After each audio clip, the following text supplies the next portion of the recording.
It's Monday. You know what that means. Are you ready, kids? Get your parents' permission, check your mailbox, and grab your shopping cart. It's time for the Adventures in Collecting podcast. I'm Eric. And I'm Dave. Welcome to Adventures in Collecting, where we talk toy news, culture, and hauls, along with our journeys as collectors. Hello, everyone, and welcome back to Adventures in Collecting. And finally, 2021. We survived 2020, Dave. Happy New Year. With all the energy that we've come to expect. There it is. I guess it can only get better. I mean, I feel like you might be jinxing us with that. How about we? I want to say it might have been Blaine from Blainer Things. Was like, let's not say Happy New Year this year. Let's just shout out something like Jumanji or Yahtzee when the ball drops, just so that we don't jinx ourselves. I'm kind of into that. Let's get Shotzi Blackheart to build a tank. Yes, there we go. That's that. You know what? That should be our 2021 motto, Dave. I did share that out on Instagram and Twitter. I don't know if the powers that be saw it, but I have that clip saved. I'm gonna keep recirculating it, and we'll use hashtag build the tank for 2021 because I think you're on the money with that one. On today's episode. So, speaking of putting 2020 in the rearview mirror, today we are going to go through our favorite action figures from 2020, and to do that, we invited a guest to do it with us, and he is an incredibly good friend of ours. Has been suffices to say a mentor really to us as we've entered the toy community. We have Khalil from Kastor's Korner himself. Khalil, thank you so much for joining us on Adventures in Collecting. Thank you, guys. Thank you for having me. It's kind of fun to be on this side of the microphone, so I'm ready to have some fun. All right. I have a little late gift for you. While I was trying to find the AEW figures originally, I finally did it. What'd you do? I used the websites. I love it. I absolutely love it. I had some thoughts on that, and I'll share them at another time when we can talk about finding stuff. But they help. They help sometimes, right?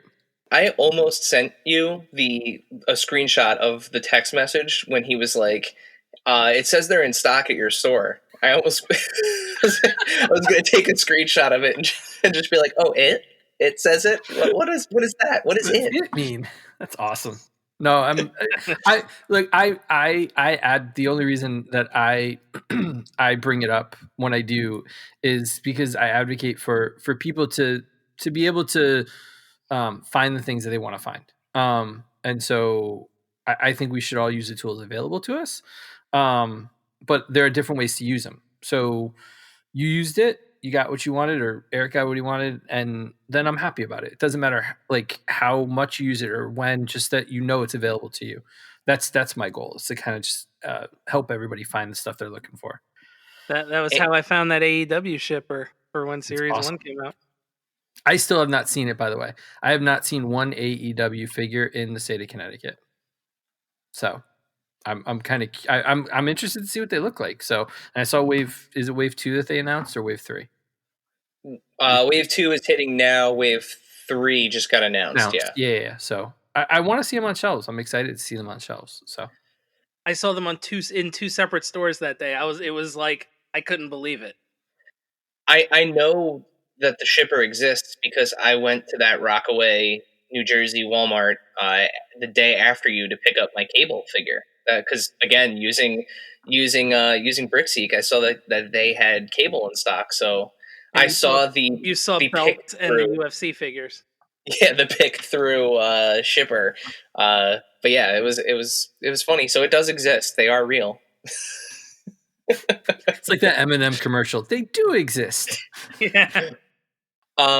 So before we get into the top 10s and kind of wrapping up and putting 2020 behind us, we did just go through a slew of holidays. So belated happy holidays, Merry Christmas, Happy Hanukkah, Happy Kwanzaa to everybody who celebrated all of the December holidays. We figured, the three of us, we probably got some toys for Christmas, or whether they were a gift to us or a gift to ourselves. If there was anything that you guys got for the holidays that you wanted to talk about. I can go first. I got a couple things I'll mention. Got a couple of pops. Eric, you got me the Iron Maiden 4-pack, which is pretty cool. Glow in the dark, baby. Yeah. I got the WrestleMania Build-A-Figure wave that just came out. And I also got a couple Lego sets, which was cool. Now, do you have the running change Paul Ellering Build-A-Figure? I would imagine probably not. Because that's apparently there is a running change with that that Build-A-Figure piece, that torso. With open jacket versus closed jacket, I have not opened them to check yet. All right, got to report back on that. Yeah, but I did get the Avengers Iron Man Hall of Armor Lego set. I got Obi-Wan's hut and the Super Mario starter kit, which I'm very excited about. Oh, you got with the did you get the NES? No, I didn't get the NES yet. Okay. Because I think he well, not think. I know he actually interacts with that NES if you build it. Oh, he does? Yes. That's awesome. Yeah. Yeah, if you put him on top of the TV, he basically does the plays the original Mario theme and that's awesome. Reacts as Mario hits the coin box and stuff. Yeah, he does like the World 1-1 noises. That's too cool. I love when they do like little inside things like that. Oh, and you got a I saw you open it in front of me. You got a 1 out of 96 the Loyal Subjects Alien. Yes, I did. Those are good pulls. Yeah, that was great. You picked that up for me at Five Below. So they're out there, and yeah, it was one of the it was the glow in the dark blue alien. Which is really cool and made me kind of want to go look for more of them. As the Loyal Subjects figures tend to do. Yeah, and they are so. At the Five Below that I was at, they had the Aliens ones. They had Predator, and they had the WWE. Gosh, what was it? Series 2. I think it's Series 2, but it may also be like an offshoot of Series 1. Okay, but yeah, they did have those, and I mean that's a pretty good deal for $5 a figure. For the if you and some of them like one of the Predator cases was unopened. It was an unopened case, so I mean, I feel like that's a pretty good deal. Well, in the cases they're puzzled out too. Well, they're not blind boxes anymore. When they were blind boxes, they were puzzled out. So if you knew the layout, you can just pull whatever you wanted, which was nice. Yeah, I guess I'll go next. Santa brought me the Super 7 Reaction Toxic Crusader, which made me feel totally like a kid again, having a Toxic Crusader figure for Christmas, because I fondly remember those Playmates ones from back in the day. And I also got the Vintage Collection Tatooine Skiff, which is actually, believe it or not, with all the Star Wars figures I collect, that's my first Vintage Collection ship. Which I couldn't really wrap my head around as I was opening it, because I have so many Star Wars figures, but all of my ships are back from like either the basic line, so like Rey's speeder, or the A-wing that came with Hera Syndulla. All the other ships that I have are old, like Kenner Power of the Force ones. So this was my first Vintage Collection ship, and it is unbelievable.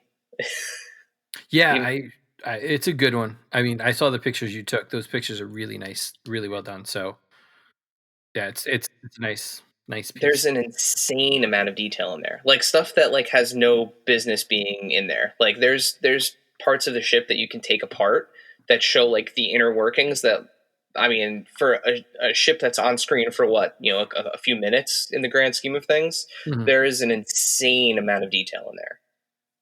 So Nice. it's definitely one that's worth picking up if you collect that scale, because it's still floating around. You can get it on Amazon.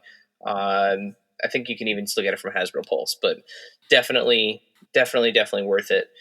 And then And if you look on Brickseek, you can see which Walmarts have them on sale. there you go. There you go. And what do you have to put that? You have to put the hashtag your mileage may vary, right? Yeah. Right. And then the only other thing that I picked up was the really happy to grab that Bane Batman surprise drop Spin Master 2-pack. I haven't opened it yet. I've been looking at it. Action Toy Now on Instagram opened his up today. We're recording this just prior to the new year, so he opened his up today and took some pictures of it, and that thing looks fantastic. So I can't wait to open mine. Yeah, it's a fun one. It's a really fun one.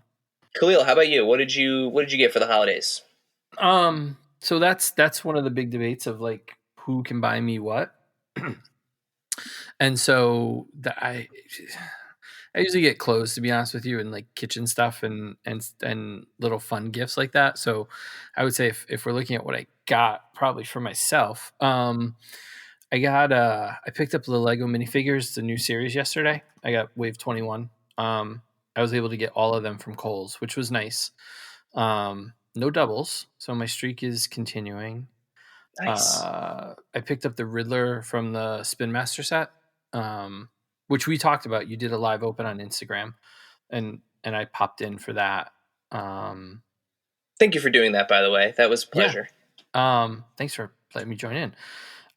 That's it for toys right now. Like I'm kind of slowing down at the end of the year, to be honest with you. Like I'm looking forward to 2021 and new stuff, but the last couple of weeks have been relatively quiet for toys. Like I'm looking at my pictures and I'm thinking like the beginning of December was the last time I had a really big like buying day.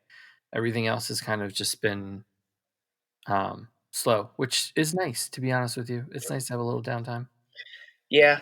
I mean, a lot of the stuff that ended up under the tree for me had been stuff that I had ordered on or around, Black Friday, Cyber Monday, like that kind of November surge, and I just honestly I hadn't gotten a chance to open it, so kept the magic going and just decided to take it from the open pile to the wrap for Christmas pile. Yeah. Nice. So it worked out. It was nice. It was very nice. Yeah. So let's jump right into these lists, because I know everyone is has been talking up the lists. They're you got people doing just Marvel Legends lists. You got people doing worst of lists. It's list time of the season. Let's start with honorable mentions. Khalil, you are our guest, so start us off. Give us your first honorable mention that almost made your list. So it's not technically one thing, which is weird, but I consider it a set. So a couple months ago, SH Figure Arts put out the Mandalorian in Beskar armor and the Child. They were two different figures, but they came out on the same day at the same, like they were released together. So I can't help but say that those two I think go together, and they made the honorable mention list just because I haven't opened them yet, and I don't plan to anytime soon. So because they're a higher end product, it was like $150. Oh yeah. And so I'm not ready to kind of just crack those open and let them collect dust. So it's got to be the right time at the right place for these guys. So I think they didn't make the top 10, but they certainly were the highlights. Yeah, I like all the pictures of that child, or well, now we can say Grogu. Yeah. The Grogu figure naked. Like all the people that were posting it without the tunic on, it's bizarre. Well, that's the sideshow one. Yeah, both of them. They both have super weird. Yeah, like this one, it's just like a disc connected by the ball joints on this one, which is really weird. But yeah, it's bizarre. Yeah, so that was one of my honorable mentions. All right, Dave, do you want to throw one out? Yeah, I'll do one that I haven't opened yet, and I kind of alluded to it a few moments ago. And the only reason, there's two reasons why it's only an honorable mention. One is I haven't opened it yet, and two is um, if you want it to be, it can be as much or as little as you want it to be. But if you want it to be as much as you want it to be, there's a lot to get, and that's Lego Super Mario. Definitely, because I mean, don't they even have like alternate outfits for him now too? Yeah, I got an outfit to go with it. I have the cat outfit, Nice. but it's purple, so I'm into it. But I'd want the Tanuki suit. I don't know if they make that, but that's the one I'd I want. think they do. I think there are many suits, like, and that's the cool thing with it is if you want it to just be the starter set, you can just have it be the starter set. You know, there's Koopa Jr. is in it, or Bowser Yep. Jr. I should say, but yeah, it's really cool, and it's neat to have the interactive Mario. It's really, I mean, if you go back to what's a Lego set that's really had that kind of battery operated interactive aspect to it, I feel like you're going back to Mindstorms. Oh my god, yeah. Yeah. So it's a really kind of neat and different Lego product. And it it's the idea, like I find myself questioning why I buy the different skins on Fortnite, because they're digital and someday I'm going to stop playing the game, and it's kind of like a little bit like I feel a little guilty buying them sometimes. And like this takes it to the physical form. So like I get buying the different suits and then you can play, right? Like there's play action to them. So I like that idea of something that's tangible and it's playable, or has different Plus, if you interactive parts. ultimately, if you are putting him on display, it gives you a reason to take him down and avoid that layer of dust. Because you can swap out an outfit. If they're smart about it, and I mean Lego, they're incredible. But like, it would be awesome if as time goes on, they make like holiday themed outfits for him. Like they do in Mario Kart, where you can have like a Santa outfit for Mario, or you can have like the Dracula Mario. So that way, you can kind of dress him on your display for the time of year. Like that would be a really cool, add on and a way to kind of develop the skin, And like platform. the blind bag minifigures that Khalil was talking about, there are blind bag almost like mini villains for the set. So like, you get the like the little turtles and everybody like Oh, that. so I they have think like Koopas and Boos and yeah. And you got to get good at filling those packages up now. All right, so I'm gonna do one that just came out. It's brand new. It actually bumped something off of my list, but for me, it wasn't. It's awesome, but I really like the top 10 that I have are kind of near and dear to me. I'm talking about NECA's Ultimate Ghostface. Um, this figure like very very came very very close to bumping one of the 10 out of the list. It's so good. The thing for me about NECA figures is, it's been kind of the talk of the town as of late, right? Like, you got to be careful with the joints. At the end of the day, these are collectibles. They're not action figures. We're not here to be bashing these against each other. Mine was flawless. I had no problems. A little bit of joint stiffness, but just a little bit of time and patience, and I got everything moving. The thing that's really cool about this figure is that the costume, like the way the costume drapes over it and the fabric that the costume is made out of, feels like the actual Ghostface costume from like back in the day. And it has that kind of stretchy, it even kind of has that like Halloween costume smell to it. Like, and you can it's, as soon as you take it out of the package, you can smell it. Which is really cool. So like the way that the costume actually drapes on the figure and moves as you articulate it, feels like it's wearing a Halloween costume. So that, for me, that was huge. And I'm looking at it right now, and just kind of the way that it's posed, it looks really cool. So that was an honorable mention for me. I guess it's my turn. Yep, back to you. Yep. So I got I bought the Hall of Armor first from the Disney store, and then my best friend decided to one up me and bought 8 of them, and then subsequently put them together in a really nice display with all the armors, and then made one for Spider-Man, like a Hall of Spider-Man outfits. So then he went and got me another one. So as of this moment, I have 4 of them. So that was, but I didn't feel like it was like, I took this more of like an action figure. Yeah. So that felt more like a play set. Like the Iron Man that came with it, I just tossed it in a box. But the Hall of Armor itself is just is too cool not to have. So I think that was definitely on my list of things, but didn't make the cut. Yeah, I love those Hall of Armor pictures that you were posting.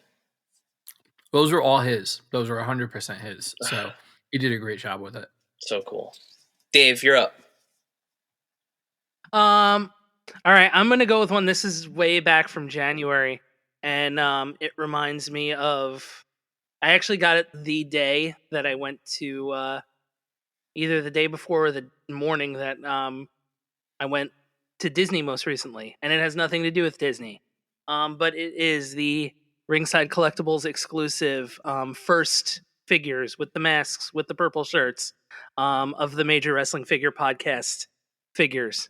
I just thought it was a really neat piece of merchandise that harkened back to a figure set that I only have like a couple of, but it was such a callback to the AWA Remcos.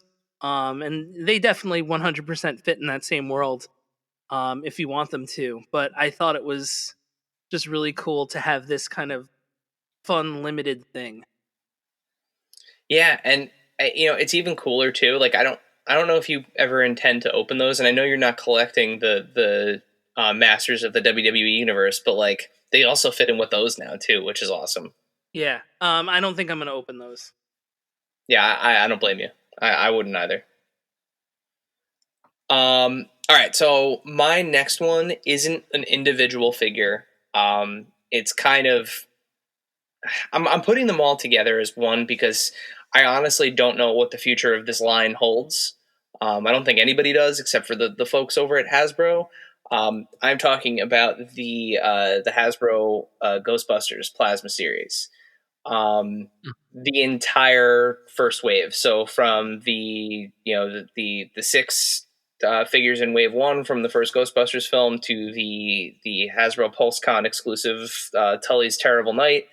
I had never, I had played with the real Ghostbusters figures that were yours, Dave, back in the day, but these were my first Ghostbusters figures, and I think overall, like, yeah, you could nitpick and the things aren't perfect, but they're really good figures.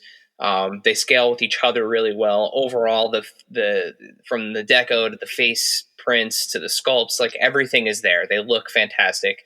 And they were very close again to being something that made my top 10, just because of my personal connection with Ghostbusters and like growing up watching it and loving the franchise. But they are an honorable mention for me, and we can talk all day about how we hope that the Plasma series comes back when the new film comes out, when Afterlife comes out, and hopefully we get some additional throwback Ghostbusters figures. Would love some Vigo Build-A-Figure action like we mentioned on the last episode, but that's my next honorable mention is those Ghostbusters. Very close to being an honorable mention for me.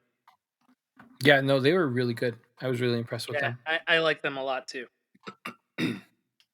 Khalil, back to you, buddy. So here's the funny thing. So I forgot one that I was going to put on the top 10, and I'm sitting here looking at so I pulled all of mine, to be honest with you. So they were in front of me so I can actually talk about them.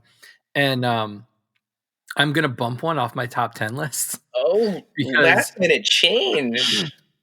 Because I like those more in some ways. Like they just speak to me. So anyway, so bumping off the top 10 list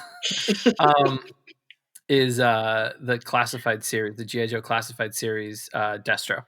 Interesting. he was, I was trying to figure out if it was going to be him or Snake Eyes, to be honest with you.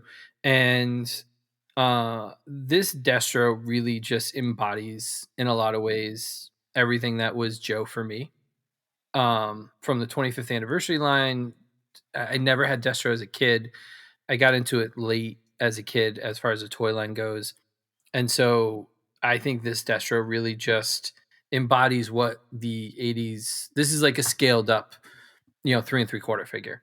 All the other ones have some kind of tech feature or they seem a little newer. This Destro really just captured that. So, so he was close. He was he was on the list until Eric said something that sparked a remembrance in my head, and I go, "Oh yeah, no, you're gonna track down." So Destro goes from top 10 to honorable mention. Interesting. All right. Dave, you're up. Let's keep it going. So I'm gonna go with the only single elite WWE Elite figure on the top 10. I think it was far and away the best one. I think it was the coolest one. It was a first in the line one. Elite 79 Io Shirai. It comes with the cool entrance jacket. It's a great figure. As much as there have been some home runs in the elites this year, where it looks like it's just a small version of the real person, I think they absolutely just big time home run with the EO figure. Definitely. It's just a great representation of her. I finally saw her on pegs recently. And agreed. Yeah, it looks a lot like her. They did a very, very good job with that figure. All right, so my next one. This one is a figure that I know is going to be on a lot of people's top 10 lists, and it is a figure that is awesome. It is a Marvel Legends figure, and I've mentioned it time and time again that I primarily collect the MCU figures, so this was kind of an out of the norm buy for me. But I am talking about the retro Spider-Man. So the 90s animated Spider-Man, all new buck, all new sculpt, incredible range of articulation. He's got those awesome drop tips. He's got the super cool torso articulation. The deco on him is great. The team did a fantastic job from the card art to the Spider-Man itself. So much so that it was out of the norm for an out of the norm purchase for me. Had to make it, but I'm glad I have him.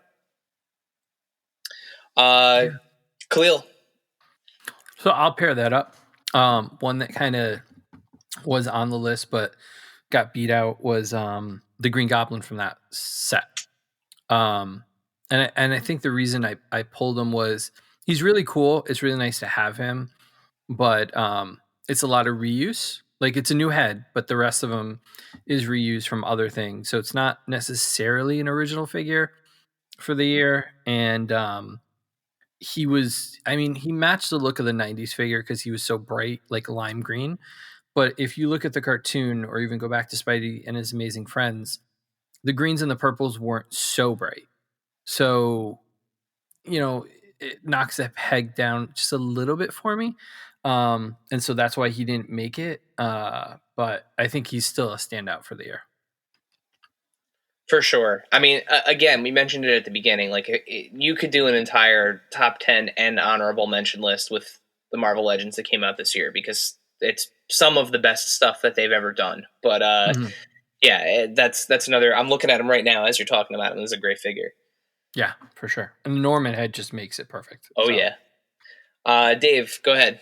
All right. So the last one that I have is the only other elite that's on here. And it's really more so for another single figure that's in it. But I think it's a great 2-pack regardless. And it's the China and Triple H Generation X Elite 2-pack. We got the first ever China Elite. It comes with the European title. It comes with the world title. It's a nice pairing with the either the old DX Shawn Michaels ringside exclusive, or you can pair it up with the Ultimate Shawn that came out. Either way it works, but it's a great 2-pack, and it was good to finally get a China figure. I'm shocked this didn't make your top 10. You won't be when we get there. I tried to predict your top 10, and I thought for sure that was going to be like somewhere in the bottom, but I figured it would be there. It was almost 10, but the thing that's 10 Okay. is there for a reason. All right, so that was your last one. I'll do one more, and then Cleo, you can wrap it up with your last one. Okay.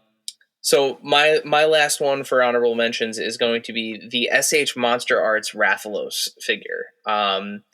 This hulking dragon from Monster Hunter is unbelievable. I don't have a terrible lot of experience with the SH Figure Arts figures. It's just has not been something that I have collected. But this figure, I have not put it away since it has been out. It has become already like a permanent member of my display family. Um, and that's coming from somebody that actually hasn't played a Monster Hunter game in quite some time. I think the last time I played it was on PlayStation 2 or GameCube. Um, but yeah, it is an awesome figure with the full wingspan extended. It's like well over a foot long. It's just an amazingly detailed, articulated dragon, and it's one of those things where like even if you are not a Monster Hunter fan and or very familiar with the franchise, but you're into kind of fantasy elements or even just kind of monster collecting, if you're collecting kaijus, it scales awesome with like a Godzilla figure. It is just a wonderful big dragon. And the other thing to consider too is even though it is technically a 1/12 scale figure, being in that SH Monster Arts line, it looks really cool with 1/18 scale or 3 3/4 inch figures. It's like an appropriate dragon size at that scale. So like if you have some of the hacks figures from Boss Fight Studio, you now have an awesome dragon for those figures. So it is a very multi-purposed scorpion tailed giant badass looking dragon. So again, something that very, very, very closely almost made the top 10, but it is a wonderful figure. That's really cool. Yeah, so that kind of goes right into my theme because mine is scorpion themed as well. Scorponok from the Transformers Earthrise line was pretty close. The problem is I love the way he looks, but I have no idea what to do with him. So that's kind of why he didn't make the list, because I have him. He's sitting in my room, tipped over next to the nightstand, but like just kind of leaning on it, and I don't really know what to do with it. So, but he's cool. He's awesome, and he's fun to play with. But it's hard to take out, and then I don't know what to do with him after that. So. It's like all these people that have Unicron coming. I can't wait to see pictures of people like including it in their displays. But at the same time, it's just like Hasbro posted the drop test of the shipping box, and just the size of the shipping box. It's like, oh my god, I could fit in there. Can't wait to see the size of the Sentinels and the Razor Crest. To be honest with you, too, that's gonna be insane. Yeah. All right, Dave, why don't you kick us off with the bottom of your top 10? We'll work our way up to our number one. I did my best to order this. Okay, so go ahead, go with your number 10, and tell us a little bit about how you put your list together to like cue it up. Just in general. Yeah, so like what are some of the things that like you considered, like how did you come to the list that we're about to hear? I basically, and even with the honorable mentions, it was, what kind of not made me take a kind of a step back once I saw it and was like, this is unbelievable. I feel like everything on my list had that like exceeded expectations type of feeling to it once I got it. But it was also one of those things where once I saw it, it matched how I felt once it was in my hands. You know, there may be things that are quote unquote better toys, but it's my list. That's the point. That's Yep. awesome. Exactly what it is. It's Yeah. your list. Yeah, you're you know, in some of these articulation does not matter, which is evident in the first one. It is the television moment Funko of the Mandalorian and, as he was known at the time of packaging, the Child. This is one of those ones that looks good in box. I'm sure it looks just as good out of box. In the box, there is the background,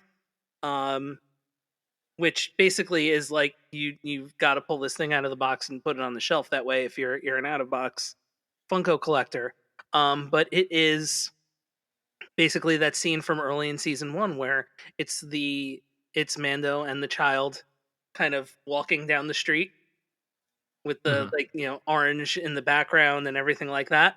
And it's they bobble heads because that's what the Star Wars Funko Pops do. But it's the Child in the pram and Mandalorian walking beside him, and it's just you can't think of a more iconic image from, especially from season 1, but really from the show in general, of them next to each other when he first starts walking away with him. So cool. That's a good one. Yeah, it is a good one. All right. So on to my list. All right. So my list, I do have it ordered 1 to 10. But in all fairness, on any given day, really from 3 to 10 could be ordered at random. In terms of actual order, whereas my 1 and 2 are very much so my 1 and 2. The way that I came up with my list, and I want to set some ground rules for my list. And I'm not trying to cheat, and this was not an effort to get more figures on the list. Some of my, in fact, 2 of the things on my list are for more than one figure, but that is because I'm considering it to be a set. Like you could not get one of the figures alone. The only way to get said figure would be to get the set that it came with. We're not getting to one of those yet, but that is something that is featured on my list twice. And then the other thing that I considered was, again, we've mentioned it several times, but with the sheer amount of McFarlane figures this year and the sheer amount of Marvel Legends and NECA figures and Star Wars figures, I wanted to make sure that I was kind of spreading the wealth across the different the different brands that I collected this year. So I did try to feature some of those figures or some of those companies at least once, and I think I did that. Hasbro's on here 3 separate times, but it's across 3 different franchises. So that being said, my number 10 is Jazzware's Legendary Series Beef Boss figure from Fortnite. Their characters, whether you play the games or not, these characters are so toyetic, and they do such a nice job of, in both scales. I'm collecting the 6-inch scale, but in both the 3 3/4 and 6-inch scale, they scale with other figures that happen to cross over into the game. So whether it's the 3 3/4 Marvel Universe figures and Star Wars figures, or the Marvel Legends and Star Wars Black Series figures, you can have these action figure battle royales that cross into the way that you play the game, and it is just incredible. Now, Beef Boss, he comes with incredible accessories. He's got that super goofy head sculpt with the tongue out and big old hamburger head. It's just a very fun figure, and especially for whatever reason, they're food related ones. So like the brat and Peely, um, and Tomato Head, like those food related figures for whatever reason seem to be so much fun compared to some of the other ones. But it is a great line overall that has had some really cool additions to it this year. So consider Beef Boss to represent the larger efforts of the Jazzwares Fortnite Legendary Series line in 2020. That's a good one. I like that one a lot. Those were very close to being honorable mentions too. So I agree. They're a great line overall. Yeah, they're just they're stupid fun. I mean, fun. they're stupid fun figures, and having had the opportunity this year to speak to people like Mike DeCamp and Jeremy, and some of the other people that are behind these figures, like it's clear that they like get it. They understand what the IP is, and they understand what people want to see from it. They're delivering, so Yeah. it's been a fun line to collect. All right, so my list. How did I put this together? Well, I frantically put it together about an hour ago. I mean, I've been thinking about it for days, but like actually picking the ones, because I went around and I went around to all the spots and I pulled them so that I would have them in front of me so I could really appreciate why they are top 10. And as I look around at all of them right now that are surrounding the desk, they are toys that if I were to sell stuff tomorrow, like if I had to get rid of stuff, these 10 would be keepers. Like they would go into a box and they stay, and they can kind of stand on their own and tell their own story. I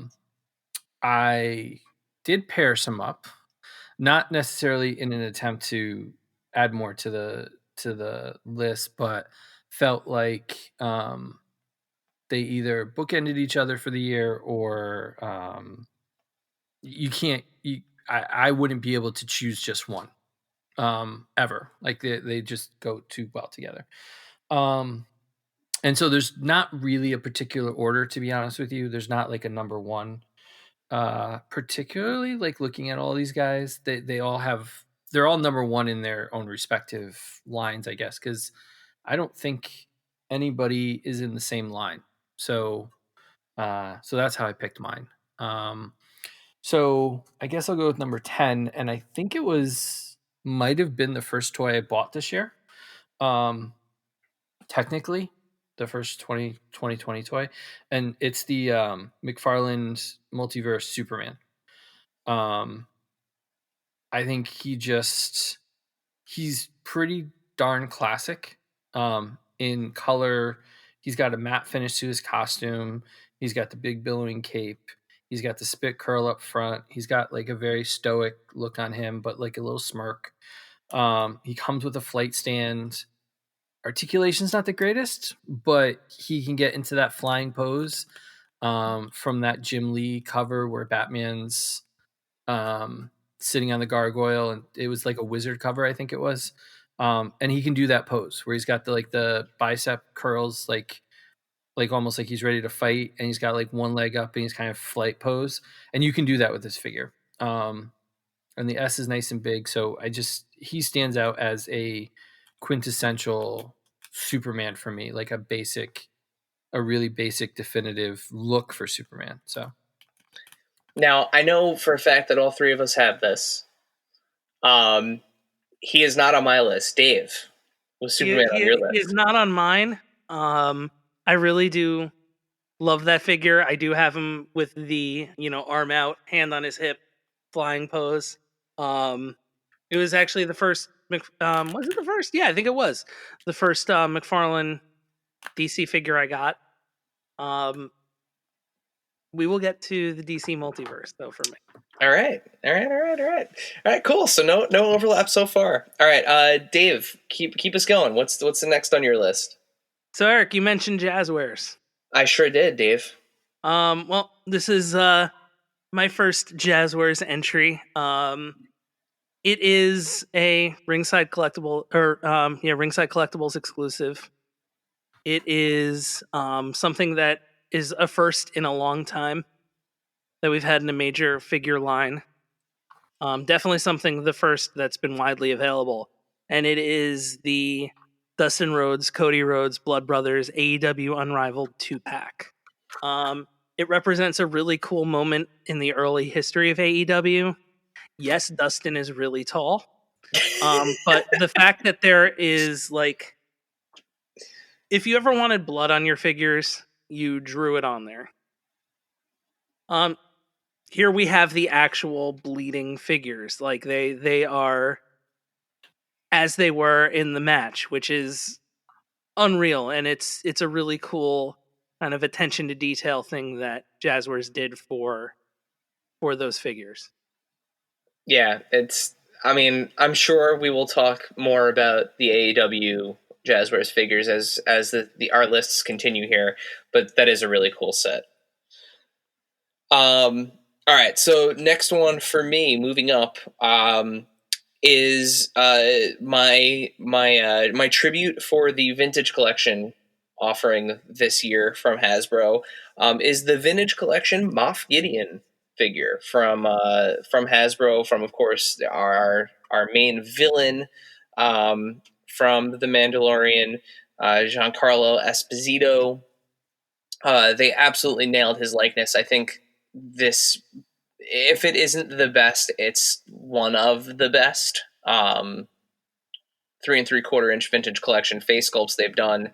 His cape stays on, which is miraculous the way that it's connected.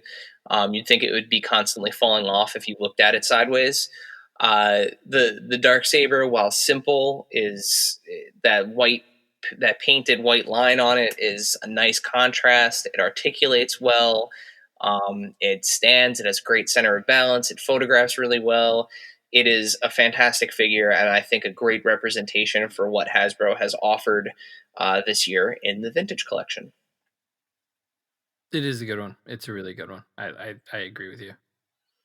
So continue, Khalil. Let's hear your next one.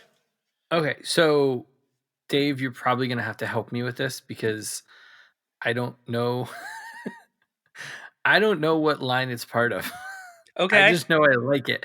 So I have a really good memory of this figure. I took my niece out in January for a hunting trip, and she had never gone out toy hunting with me, and she was thrilled because she's 12 or 13. She's 13 now, so she was 12. And she wanted to hang out, but she loved the fact that we went shopping everywhere, like all day. And then we got Five Guys. So I got that day. And the other reason I picked it was a friend of mine asked me about getting a version of this person. And I sent him a picture, and it might be a picture that might go down as one of the best pictures I've ever taken of an action figure. So without further ado, it is a figure from the WWE Mattel line. Came out early this year. He's probably in the he was $15.99 when I bought him, but I think he's like $20 normally. But it's the Rock figure. Came with alternate hands, the belt.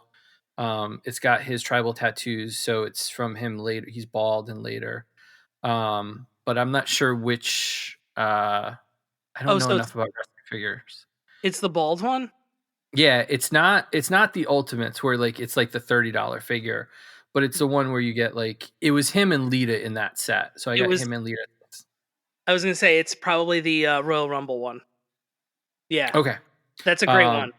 It is. It's just it just looks like him, and I did a great like I look at that photo and I sent it to my friend, and he was like, "You took this?" And I'm like, "Yeah, I did." And it just did like a really good job of him standing on the top rope with the belt over his head, and somehow I got the lighting right. And he's like, "It looks like the figure's sweating, just like the Rock." Like, so I just I nailed the overall look. I'm really proud of that picture. It's on my Instagram from like way early this year. So he's definitely in the top 10 between memories and just like. He might be the ultimate Rock figure for me. So it's an awesome figure. I like that one a lot. I'm going to go back and find that picture and make sure that we share it. Yeah, for sure. Yeah, I'll send it to you. So my number 8, I'm actually going to head into the Mattel Ultimate line, um, but not the same wrestler. Um, we're actually going to talk about who he faced at WrestleMania that year that figure was made for. Um, so The Rock won that world title at the Royal Rumble the year they made that figure, or the what to represent the figure that Khalil was talking about. This one's an Mm. earlier John Cena to represent when John Cena came back at the Royal Rumble from I believe it was a pec injury, like super early, and he was the surprise 30th entry, and Madison Square Garden went nuts. And it is this figure. Like you can basically do any of the poses of him coming out when he entered the ring or when he came out of the entranceway for the Royal Rumble. It's probably the best John Cena figure that they've made. Um, great likeness. It has the ultimate articulation, so you can pretty much pose him any way you need to and make it work. Nice. Very cool. Yeah, the both. I mean, both John Cena's that I've seen this year have been incredible figures. So and I think all of this kind of boils down to like technology has gotten to a point where they can kind of deliver the accuracy necessary to really kind of do justice to some of these defining moments, whether it's in a film franchise or a video game or wrestling. It really is incredible. Speaking of movies, my next entry comes from a movie that is near and dear to my heart, from a company that I think this year had an incredibly strong year, with a multitude of their figures, whether it was film or video game or comic related. I'm talking about the Diamond Select Iron Giant figure. Nice. This figure, so I knew I wanted it when they had announced it, and I hit up our local comic shop, Zap Comics, and they had them, and I went and picked them up, and it had features to it and swappable hands and like these little tiny details that made it, because I mean, if you think about it, right, like he's a simple enough figure in terms of the sculpt and everything, but they added these really thoughtful touches. So like Hogarth can sit on his shoulder, right? Can sit on the giant's shoulder, but Hogarth has a tiny little screw in him, and there's a magnet on the giant's shoulder, so that way when you put him there, he stays there. Hogarth's head is painted like it is so tiny, but the detail is there. Like if you pull out a magnifying glass, like you can see the detail in Hogarth's face. It's insane. The light up feature, the clip on S for his Superman cosplay, the dent in his head. I mean, all of the things that you need for an Iron Giant figure are there, and then on top of it, you're getting it at like a $30 price point, which is insane. It is a wonderful figure, especially if you love that film, and it looks fantastic on the shelf, in that 7-inch scale, with the rest of the movie figures that are kind of generally in that scale as well. A huge win for Diamond Select. They do some really great collectible stuff. Like when you really take a look at some of the stuff they do, some of it's some of the best stuff ever. Oh yeah. And it's such a good figure, and it just makes you think of the movie without pause. Okay, so my next one, I picked it just because I think I've always wanted this as a toy, and for whatever reason, I missed it in like the late '90s, early 2000s.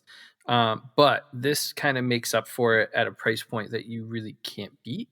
And the movie just was how the movie it comes from. It's just heartwarming. It's just so much fun. I remember watching it at like starting it at like mid 12:30 or midnight, and then staying up until almost 3 watching it. So I picked from the Basic Fun Toys Scoob line. I picked Dynamite. It's just like the colors are striking. The look on his face, he's just very. It takes an iconic look, updates it, but respects where it comes from. So I think it's just one of the best figures of that entire line. Yeah, and that movie was a lot of fun. Yeah, it was So amazing. it really was. It was a lot of fun. And I know, the way that internet culture is, everybody looks for a reason to be down on stuff. I watched that movie with my daughter, and we both loved it. Like, fantastic. Yeah, for sure. Yeah, I haven't seen it yet, but it looked very adorable. It's so good, and there's so many throwbacks to like the original stuff. So like, just it's perfect. It's one of those perfect movies. I just found that picture you took of The Rock, by the way. You took that on my birthday. So happy birthday to me. Happy birthday. That is an amazing picture of The Rock. Thank you. Dave, keep us going. All right, so number 7 for me. We're up to 7. Counting down from 10. It is my first DC Multiverse figure on the list. It's one of those ones where once I saw that it was coming out, I was like, I don't know if I need this. And then I saw it. And it kind of went along with I changed my rules a little bit to be superpowers-esque. But really just the accessories and I'll go so far as to call them action effects on the figure are just very unique and very unlike what you would expect from a figure based on a comic book. But it's kind of one of those things where it's like, I didn't know I wanted this until I saw it, and that's the Flash.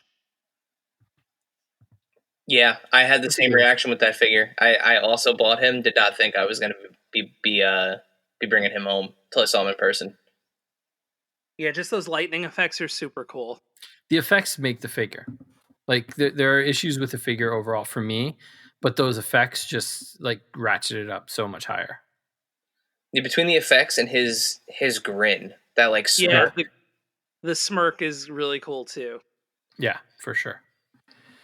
All right, so my next figure is a version of a figure, an alternate version of a figure that we have talked about already.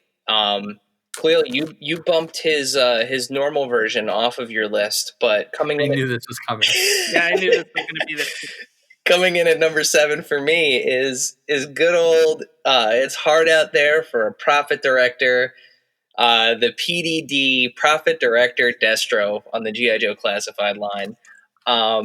So I had a weird relationship with G.I. Joes when I was a kid. Like, I had a lot of Dave's old ones. But then I also had some for myself. Mostly it was the Mortal Kombat and Street Fighter G.I. Joes. Those were the ones that were really, my favorite. But it also kind of sucked me in a little bit to certain characters. So the Destro figure that I had was very much so not the Pimp Daddy Destro repaint that is of legend at this point. But when they announced this figure, and they had him with the accessories, with the burning money and like the Miami Vice sunglasses and the leopard print and the colorway of the figure, I sold. I was instantly sold at the absolute ridiculousness of the figure, and having it in person is just all that much better. It just translates perfectly. Another figure that just comes with super cool accessories that you can use for toy photography elsewhere. The burning money rules, by the way. It's just the best, man. Like, it is just the coolest, weirdest, loudest, most obnoxious figure that I bought this year, and I couldn't be happier with it. So that is my number 7. And it is also representing for me just the overall quality and fervor that's been behind the G.I. Joe Classified line. I've picked up. I am by no means a completionist when it comes to that line. I think it's kind of tough anyway. But the other figures that I've picked up from the line this year have also been incredible and could have very well been in this slot. But I'm giving it to the Profit Director Destro. It's a good choice. So my next choice, actually, okay, not to, this is going to sound bad. For most people, this won't be in their 2020 lineup for figure of the year, because I don't think a lot of people have this yet. You with only a jerk. few days. You jerk. I know what it's going to be, you jerk. What's it going to be? I want to know if you guessed it. Go ahead. It's going to be Din Djarin and the Child. It is. It's the Vintage Collection 2-pack with Din and Grogu. And the only thing missing from it would have been to have the pram.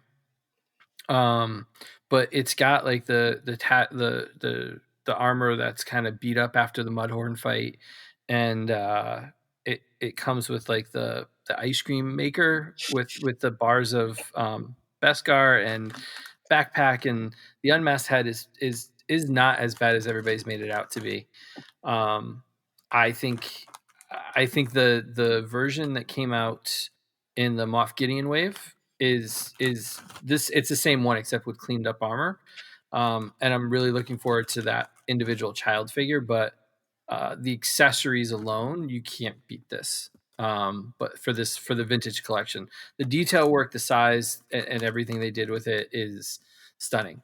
And it takes you back to what Star Wars should be: this scale, nice and small, with big vehicles. And so I'm dying to see him someday on somebody I know will have a Razor Crest. So I'll be able to see what he looks like with it. So Somebody you're talking to will actually. Yep. Oh, okay. Yep. I backed it. I backed Good. it. I cannot wait to get that thing. So Cool. Yeah, that figure, I have it pre-ordered. I actually have it pre-ordered at Walmart, I think twice.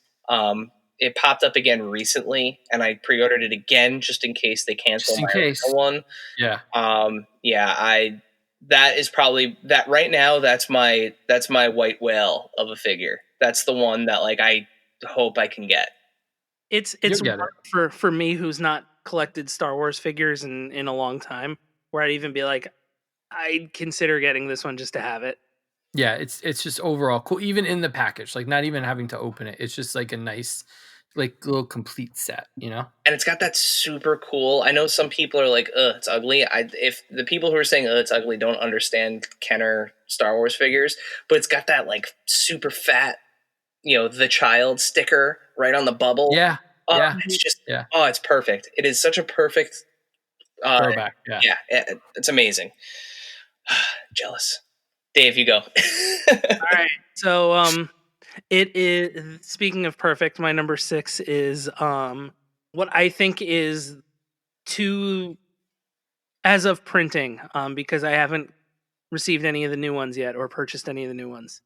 The best WWE Ultimate figure that there's been so far. We talked about the Royal Rumble Rock, but this is the Ultimate Rock. It was an Amazon exclusive. Believe it was Wave 6 of the Ultimates. It's just an awesome rock from the Attitude Era. He comes with the big Eagle World Championship. He has the Just Bring It hand. It's just incredible. It's such a good figure. Yeah. I was on the fence about getting it. I didn't end up getting it, but because I have this one, but yeah, no, I was really close to pulling the trigger on that one. Yeah, if you're gonna get you're gonna get 2 rock figures, those are the 2 to Those get. are the 2, yeah. So my next figure is a figure that I thought in a million years would never exist. And in a year where we got a couple of figures from that, we'll never get these figures in a million years category, is the 2018 Tom Hardy Venom figure from Marvel Legends. Arguably, so like I love that Tom Hardy Venom movie. It's the movie is a little disjointed. I know it's not perfect, but his portrayal as Eddie Brock and Venom is just, it's amazing. The chemistry he has with himself is so much fun. And the figure, they nailed it. They absolutely nailed it with both of those head sculpts. And I think on top of it, whether or not that's the Venom that you were always hoping for, the buck that they put it on, the all new sculpt, is like the perfect Venom buck. So like if they, inevitably when they put out a new Venom, that should be the buck for it going forward. There's been an amazing customizer world out there that have been taking those Venoms and repainting them, and they look fantastic with like, you know, the old school McFarlane lines and everything. But yeah, so that is my my number 6 is the Marvel Legends movie Venom, and that very well could have been a bunch of other Marvel Legends figures from the filmverse and otherwise, because it has been a wild, amazing year for Marvel Legends figures. Khalil. Okay, so the next one on me is the group section for me, just because I can't imagine doing just one of these. They might go down as some of my favorite figures ever. So Super 7 did a line of reaction Thundercats, and wave 1 was Panthro, Lion-O, Chitara, Jacqueline, Slithe, and Mumra. And as a whole, because I bought it as a package deal, and they just embody what would have been. I think they surpass what the LJN line was. And if Super 7 can finish off this line with 2 or 3 more waves, I think it could be, as much as I love the Ultimates, and I've supporting them 200% actually, technically. I love these figures. Yeah, awesome. I mean, Super 7, they're kind of in a world of they exist in a bubble, and that bubble is amazing, and the stuff that they put out is weird and incredible and wonderful. Yeah, for sure. And I think that's not the only time they'll be featured on this list. Cool. Yeah, and what I like about those two is I had the LJNs when I was a kid. Yeah. They were awesome. They had the ring, you could put it and make people's eyes light up and everything. But these are like, if they didn't make the enormous LJN figures and they made the 3 3/4, this is probably what they would have been. Right, and I think it's perfect. Idea behind the reactions. Yeah, is perfect always. So number 5, mine is a figure that was up for pre-order in 2019 from a moment that happened in 2019. That is the first memeable moment in AEW history. I, of course, am talking about another Ringside Collectibles exclusive from the AEW Jazzwares Unrivaled line. I'll do it. I'll just do it. Just do it. A little bit of the bubbly. The Chris Jericho, a little bit of the bubbly figure. Down to the exact olives that were in the and cheese, pieces of cheese in the cheese tray. Like, they absolutely nailed this figure, this set, or this little play set. Down to Jericho's face with him holding the microphone when you can put the belt over his shoulder. It's a very different figure from the first Jericho figure that initially came out in the first wave. It's just awesome. So my next one is also a group, and kind of part of a box set. It's kind of funny that we all had sort of groups or box sets in this slot in the list. But also, much like the Venom before, it comes from that category of figures that I never thought in a million years I would get. And I said, as much as I love Ninja Turtles, and I really love Ninja Turtles, I was not opening up that can of worms with NECA because the figures are just too good. And I knew once I started, that would be it. So I set up very distinct, clear guardrails for myself, because I thought in a million years, had I set up these guardrails, I would not be buying figures. But I said, if they ever make the coming out of their shells Ninja Turtles, I would buy them. And I said it half jokingly and half like, I hope they exist one day, because I will totally get them, because I remember that special. I remember the Pizza Hut commercials, like all of that. So the San Diego Comic-Con exclusive was the musical Mutagen tour, or as we better know, as they're more well known, the Coming Out of Their Shells tour, Ninja Turtles, and they are so good and so bad. What a box set. And like the like, just the intensity of like being able to get the pre-order at Target, like from Target.com, like sitting there refreshing frantically for like, I think it was actually like 38 minutes or something like that I sat there and refreshed for until I finally got it. And it came with a t-shirt, and I was able to get the t-shirt in my size, and it's got the concert ticket that I never had. It was just, they're perfect. And they might legit, out of like all of the figures in all of my collection, they might be 4 of my favorite figures ever, period. So that's my number 5 is the musical mutagen Teenage Mutant Ninja Turtles. Nice. It's so cool. It's like, I even thought about it and I wasn't able to get them, but they were so cool. So I guess I'll go with another pair, actually. And they don't actually, technically they don't go together, but I had too much of a hard time picking them out, to be honest with you, like picking which one was better than the other. They are both of them are Marvel Legends. I guess they fit in a category of sidekicks.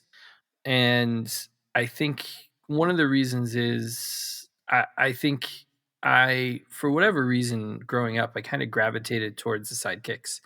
And I guess I did gravitate more towards people of color in comics and shows and stuff.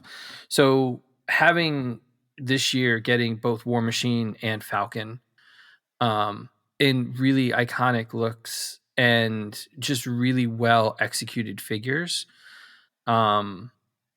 really kind of stood out to me. And I tried to pick War Machine or Rhodey over Falcon.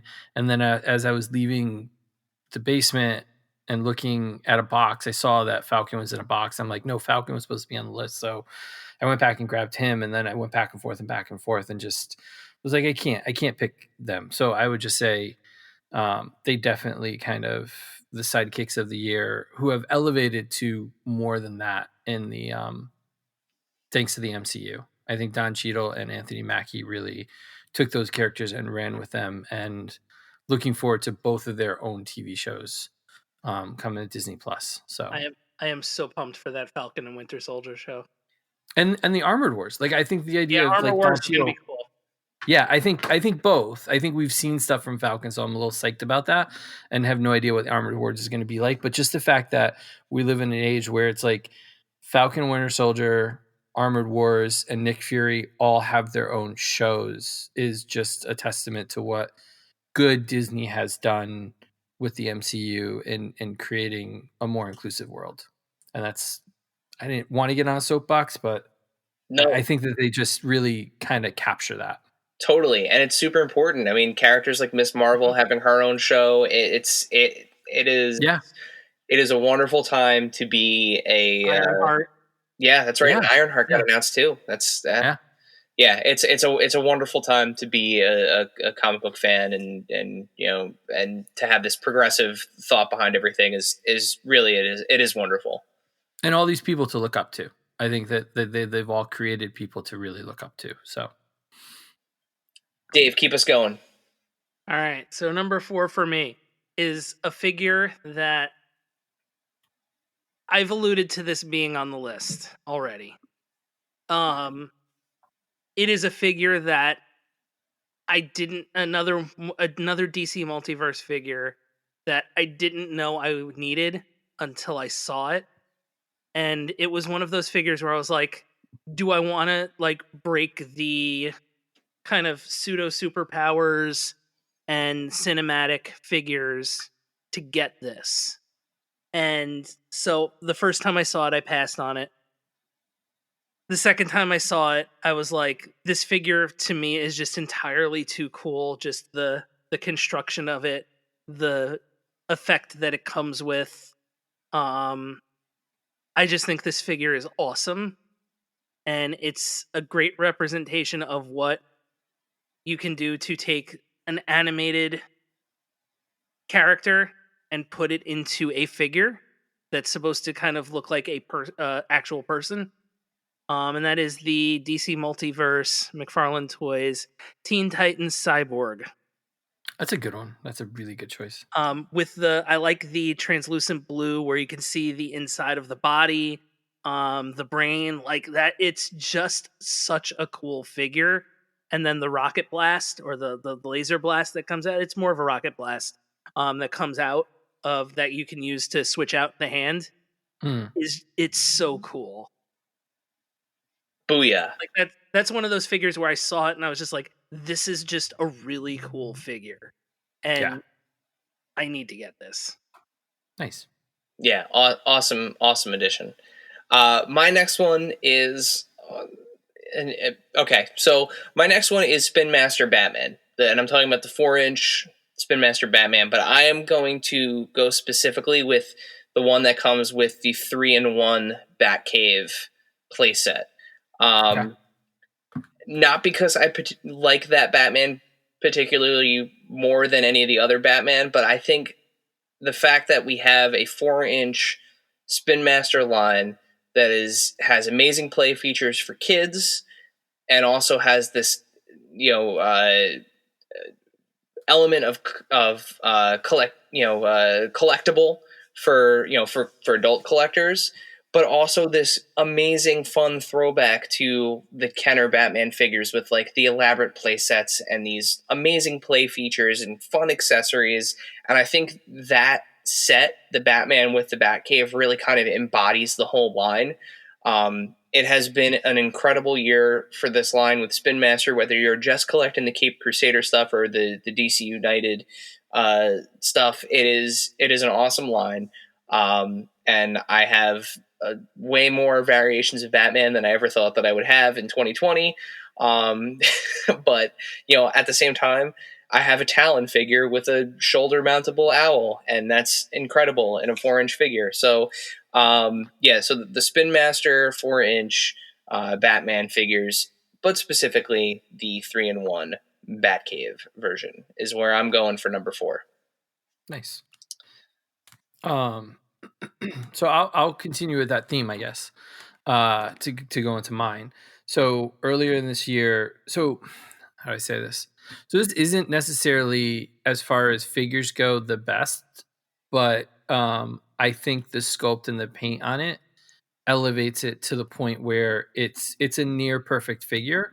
And if they were accessories with it, it would have made it the definitive figure for me.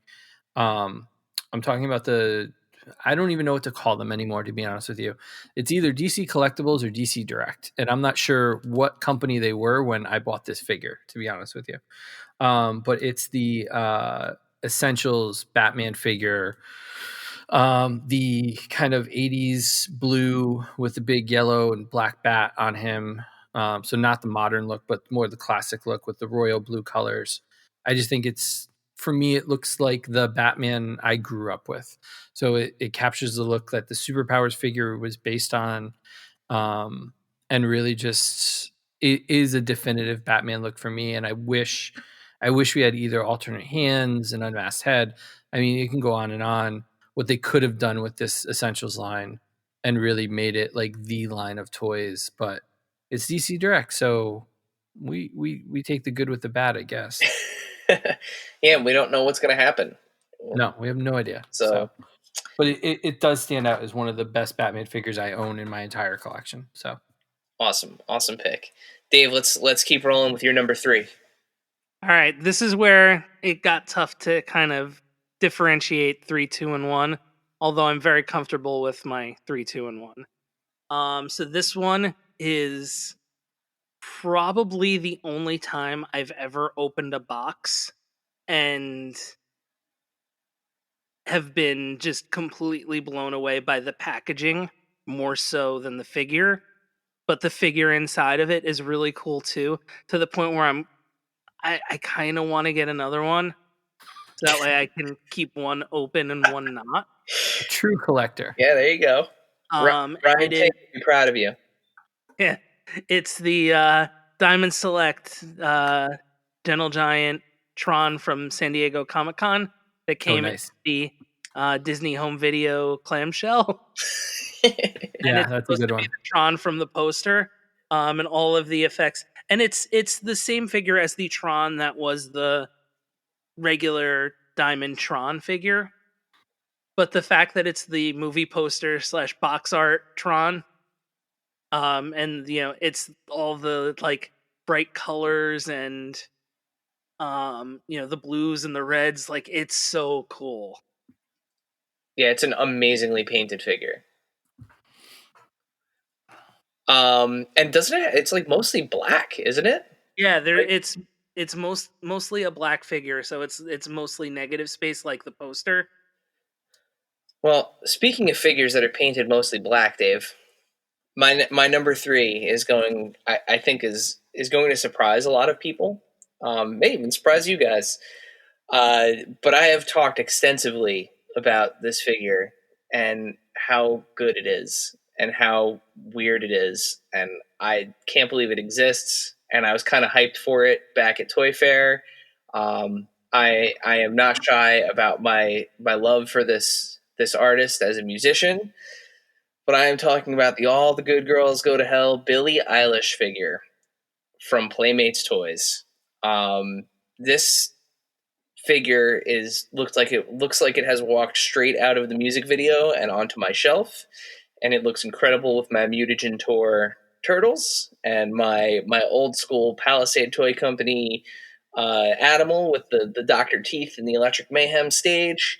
I'm having the mashup concert of my dreams at all times on my desk. So yeah, my number three action figure of 2020 is the Billie Eilish figure from Playmates, wings and all. Nice. That's a good one. So this one has a good story. I am blown away by it because I was inebriated one night when I was checking it out, and really, I had gotten a glut of toys that day, and really didn't realize how much it could do. So sitting there at like 1 a.m. after a few drinks, I realized just by like playing around with things on here that it could do this. And I wasn't expecting it to do that. And so a very, very surprised Khalil started just pushing everything on the whole thing, making all these different noises with it. And my number three is the Disney Toy Box Slave One with Boba Fett, because you can open it up and put Boba Fett in the cockpit, but then you open it up, flip it open, and inside it has like this very, very thin piece of plasticky, rubbery material that, instead of having a block of Han and carbonite, you put the figure in there and it kind of vacuum forms to the figure if it's placed correctly. So you can put anybody in there and carbonize anybody, which is really, really cool. It's got lights and sounds. It comes with a figure. Bubba's missing his rifle, but with all the extra little pieces, it's just too cool to not to play with. And this is a message for all you toy companies. If you're going to sell a toy that requires batteries, include them in the toy, because Disney Toy Box did that. So that's why I was so surprised when I started pushing buttons on here. I wasn't expecting them to light up and make noise because I hadn't put batteries. So thank you, Disney Toy Box, for including batteries with your toys. Amazing. I love that that the Disney Infinity like sculpts, those figures that were for that Toy to Life video game, continue to live on in this toy box line, because the designs of those characters, for those toys were so good that Some of those toy box figures are really cool. yeah. Yeah. And it's great if you wait until Thanksgiving every year, they do a Disney Store sale. So the figures go on sale, and then you can stack their sale on top of it, and you get them for almost half price. I think the Hall of Armor in this I got for less than half with free shipping. So cool. So cool. All right, Dave. Yeah, there was a point where I almost got a couple toy boxes from the sale this year. All right, so number two. This is probably what you thought number two would be. Maybe not. But we're going back early. We're going back to like March, I think, with this one. It was a figure that I was very excited to get. It's a figure that's been a long time coming. to the point where we've now seen four separate variants of this figure. But I'm going with the original, and that's the one I've got. It is the Storm Collectibles Jushin Thunder Liger. Heck yeah. I'm gonna admit I don't know what that is. So can you tell me what that actually is? Sure. So he's a Japanese wrestler, mostly Okay. been in New Japan Pro Wrestling, but he was in WCW. That's where I had first seen him when I was younger.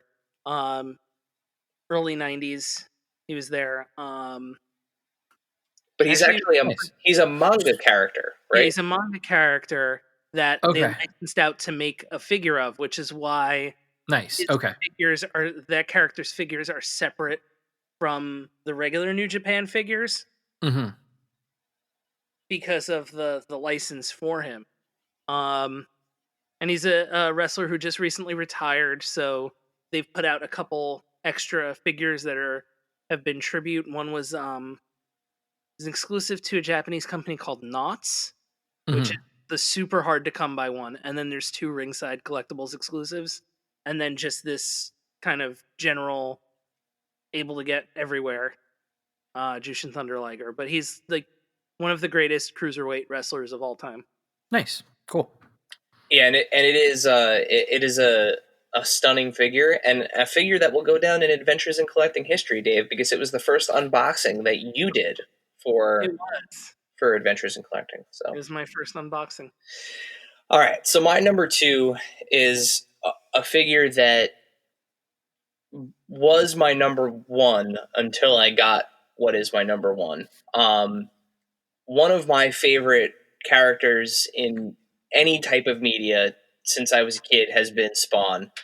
And while I am super excited to get the Kickstarter Spawn, which they have started shipping, and I can't wait to have it, it was such a long time coming for a proper articulated Spawn, that right around Toy Fair, so back in February of 2020, very early in the year, we got to see that Mortal Kombat 11 Spawn from McFarlane Toys, and it is just such a gorgeous figure, and they did such a nice job executing the way that he looks in the game.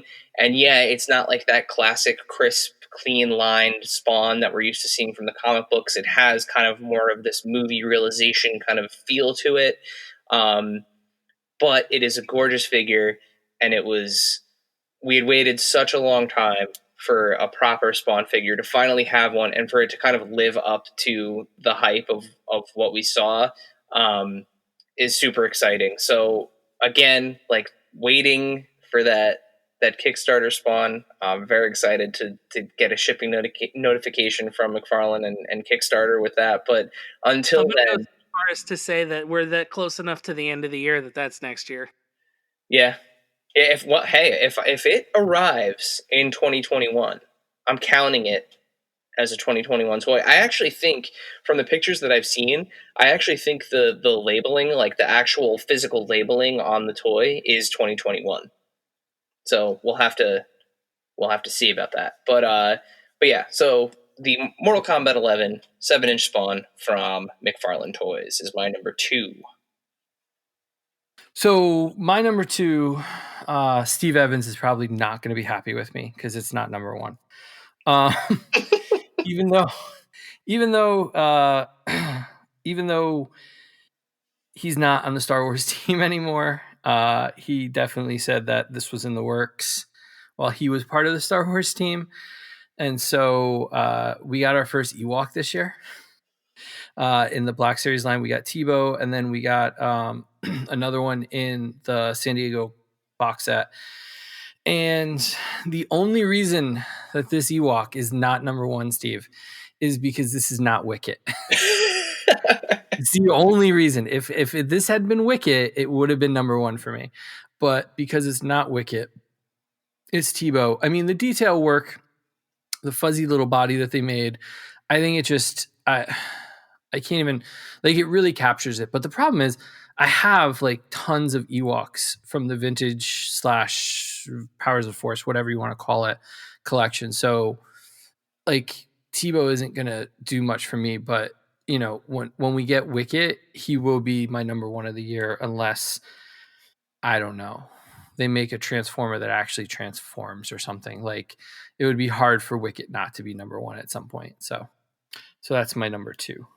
So we got to make Wicked happen. That's it. It's coming. It's coming because the 40th anniversary of Jedi is not next year, but the year after, I think. Correct. Yeah, 2022. Yeah. So, that's when I'm sure he will come out in like a vintage card and all that stuff. But until then, Steve, I'm sorry. It only hits number 2 because it's not my favorite Ewok. That's so good. All right, Dave. What's your? This is your number 1, right? This is my number 1. All right, bring it on home for your list. This should come as no surprise. So we talked about the first unboxing I did, which was the Liger. This one's the most recent unboxing I did. Eric, you alluded to it a little bit because I think you knew this was coming. Yep. Super 7. If this is what we're expecting for the Ultimates line for their wrestling figures, well then, bring it on, because this figure is awesome. I like it a lot. It's so cool. I just enjoyed it from opening the packaging to unboxing the figure to the tiny beer can accessory.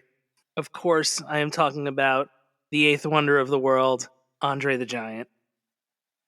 Nice. Yes. That's a really good choice. It's such a cool figure. Like, it scales well. It's everything I could have hoped it would have been. There's been a lot of talk about the head sculpts. I like the head sculpts. I think they're good. Yeah, give me more. Bring on the Series 1 of New Japan figures, the Matt and Brian Ultimates that are coming, the Gallows and Anderson Ultimates that are coming. Let's...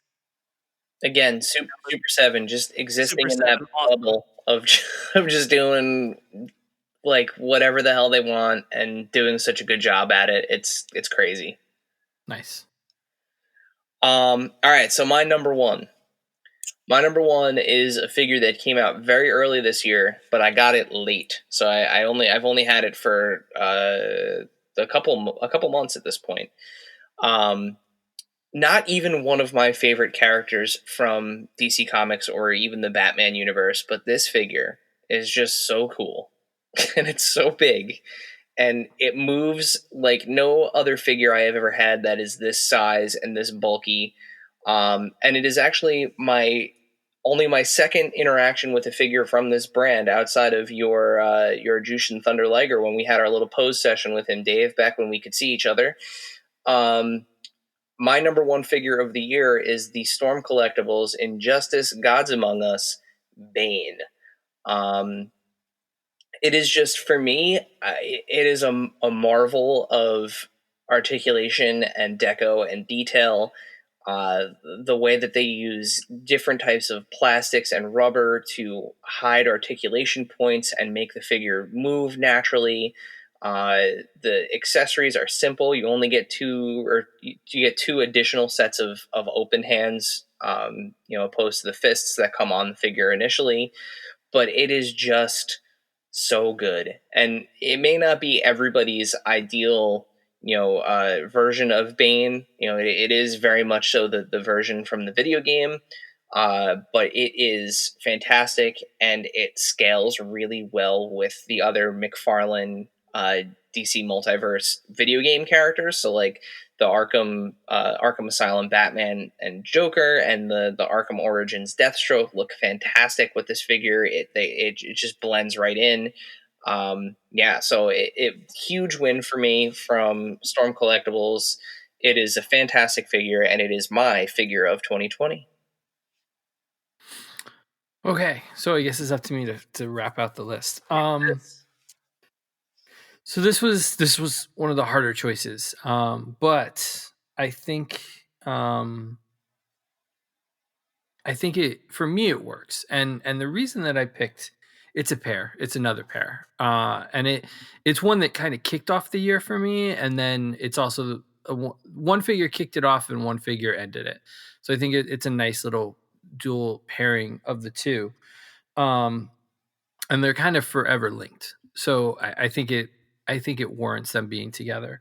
They're sitting right next to me, and the reason I picked them was because it really captures the magic of growing up in the 80s. And it captures it in a way that your imagination made the figures, the toys of the 80s look. And then when you go back to look at them now, you're like, oh, that didn't look like the cartoon at all. And Hasbro, this is a Hasbro product.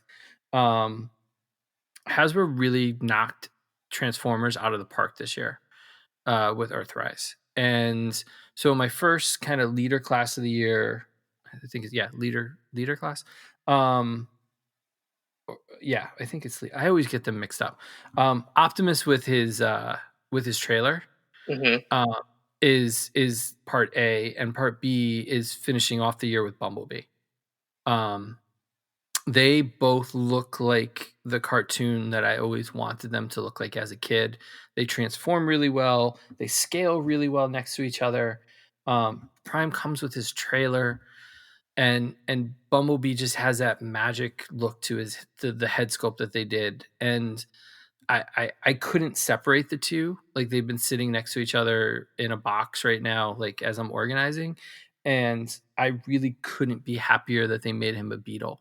So it was really hard to kind of separate the two from me, because I feel like he was the first big figure I got, and and B is the last little figure I'm getting for the year. So kind of like, Tails, kind of bookends the year for me with Transformers. And I really feel like what they're doing this year, last year, and 2021 is, for me as a collector, is my swan song for Transformers. I think they've made my definitive looks for almost everybody, and it would take a lot for me to kind of dive into a whole new line and rebuy these figures over again, because these are just they're too perfect for me right now. Yeah, the Transformers team is really reaching that point, between them and Takara Tomy, where they're getting, it's always the kibble talk, right? They're getting to the point where the transformations, both forms, both the Autobot and then the actual vehicle, are so clean and smooth, and they pose nice, and they look great on a shelf in either form. It's and to your point, yeah, I think with those two versions of those characters, like, if you are a G1 collector, like, you want like a solid G1 look that transforms, those really are it. Like, I don't know how they could possibly make them better. Like I said, like earlier in the podcast, I alluded to it. I was like, unless these things sit on your desk and transform themselves, I don't see it getting better for me, because they're all scaled too. Yeah. I think Prime, like, I know I paid $50 for Prime, and everybody's like, well, he's so small. And I'm like, but you got his trailer. Like, you got the trailer. And with Shockwave, same thing. Like, he's small, but he scales with Megatron, he scales with Starscream, he scales with Soundwave.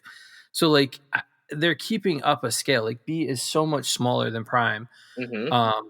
And it's just it really makes me feel like, if when I was a kid and I was pretending to play with these toys, this is what I thought they looked like. And so for a company to be able to capture that is just, and so that's why I'm looking forward to next year's Kingdom, because I think they're going to really round it out. And the only one they're missing for me at the end of the year is going to be Blaster, because I don't think he's scheduled for next year. So the only thing that could pull me back in is a Blaster in this scale, but I don't think it's going to happen. So I'm okay with that, though. Like, I feel like I'm going to leave this on. I haven't left anything on the table. I'm good closing it out next year. So they're doing a great job. 2020 was an incredibly rough year for everyone. Yeah. Mm-hmm. But in terms of the product that these companies still managed to churn out, and the quality and the transparency behind all of it, it has been, without question, like, one of the coolest years to collect toys. And what was our crossover? Like, there were two different The Rock figures. Yeah. Yeah. I know you guys, and so tell me, you didn't know it. Were you surprised by my list, or like because you said you thought you knew what my list was going to be or what part of my list was going to be? I thought that there was going to be more Marvel. I didn't realize that you were going to do as much spread as you did. I assumed that there was going to be at least one or two Transformers on there, and I assumed that there would be more Marvel Legends. So, like, I honestly, like, that part of it surprised me that you spread out your list as much as you did. Yeah, welcome to my life of how much I actually spend on toys. Like a lot of people, I don't think people realize how invested I am in this, like as a craft, like as an art form. Because most of the stuff I buy, some of it's out of compulsion, right? But for the most part, I look at these as little mini pieces of art. And so I like to sample from a lot of different places. And so I buy a lot of stuff. And that's why this list was so hard for me, because it was like I couldn't, it went in so many different directions, and so many things I didn't mention that I bought this year, that could have easily been top 10.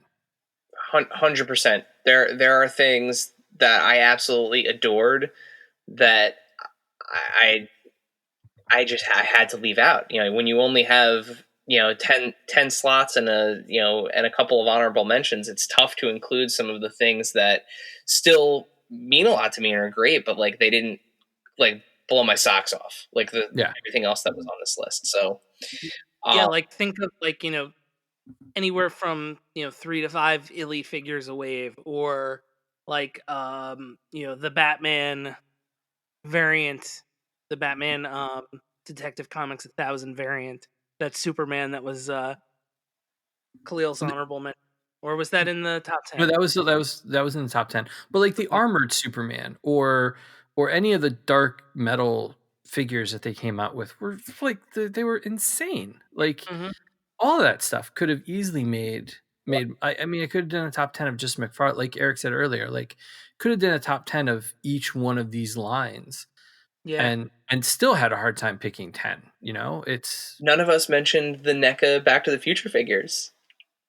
I I did a my toy of the day tonight, on YouTube. I started a new series, and they were wave one was my toy of the day, and I feel a little bit bad about them, because as much as I love Michael J. Fox, I'm having a really hard time liking the figures.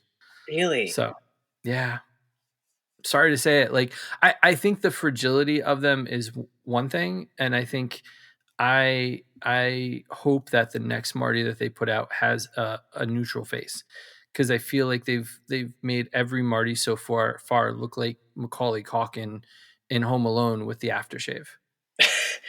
So Like, I don't have the one from part one, but the part two Marty, the face that I leave on him is the one with the hat where he has the little yeah, smirk. yeah. I don't think that I am like, there are very few times I've been starstruck doing this work in my life, and meeting Michael J. Fox one day, I literally, the person I was with said it looked like I was as pale as a vampire. She said like all the blood drained from my face and I was speechless because I literally bumped into him. Like I took a step backward somewhere and he was there and I bumped into him, and I was just like like speechless. I was utterly speechless. Um and so I you've got to really bring it if you're going to do a Marty figure for me. Well, there you go, NECA, if you're listening, we need a neutral, we need a neutral Marty. Randy, I love Randy and I love NECA. I love the turtles. Like, don't get me wrong, but like this is my like my favorite thing in the world. So I don't think they're bad. I think everything about them is great. I just want a neutral Michael J. Fox, and that you're fine. Like I'd be fine after that. I don't care what you do with the other ones. Yeah, and I think we're going to see more from them in Yeah, definitely. in Mhm. 2021 for sure. Yeah. More this year. Yeah. NECA is that one thing where I've been like Eric, I know you did some of the horror figures.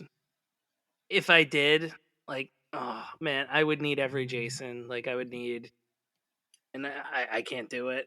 They're all so good. I've already gotten more than I intended to with the NECA figures. I've gone in, unfortunately I've gone down the rabbit hole with that a little bit. So And I do the turtles. So, but I haven't opened the turtles, to be honest with you. Because I'm a little bit afraid of them, to be honest, to be frankly honest with it.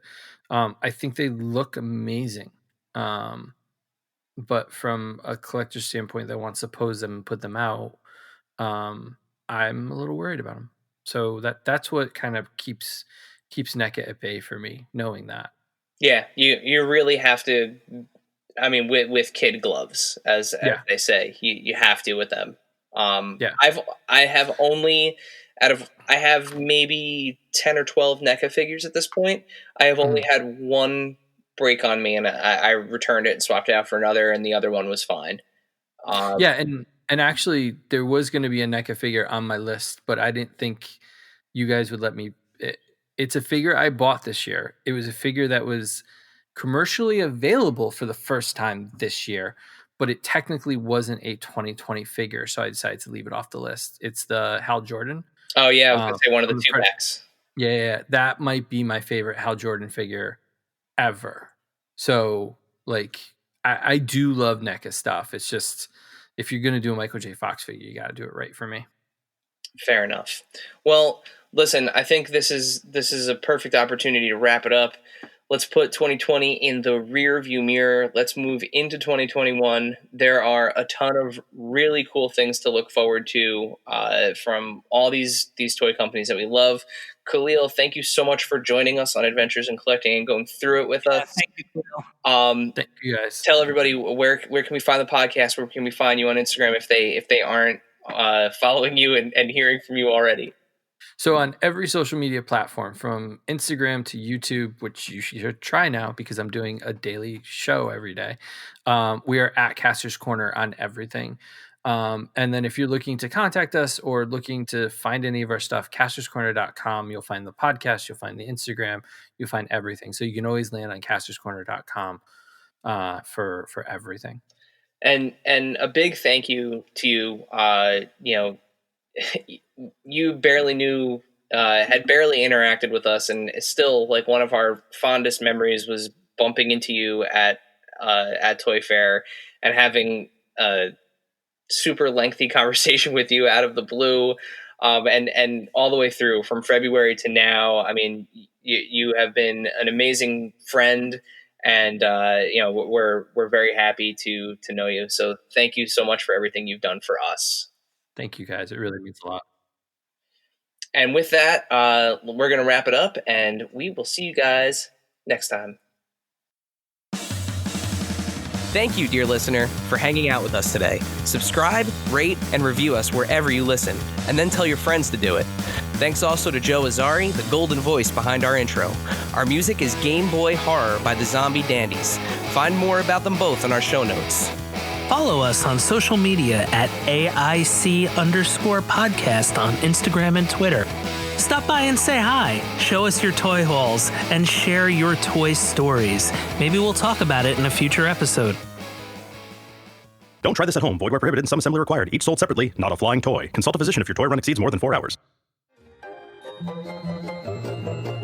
This has been a non-productive media presentation. Executive producer Frank Hablawi. This program and many others like it on the Non-Productive Network is distributed under a Creative Commons Attribution Non-Commercial No Derivatives license. Please share it, but ask before trying to change it or sell it. For more information, visit non-productive.com.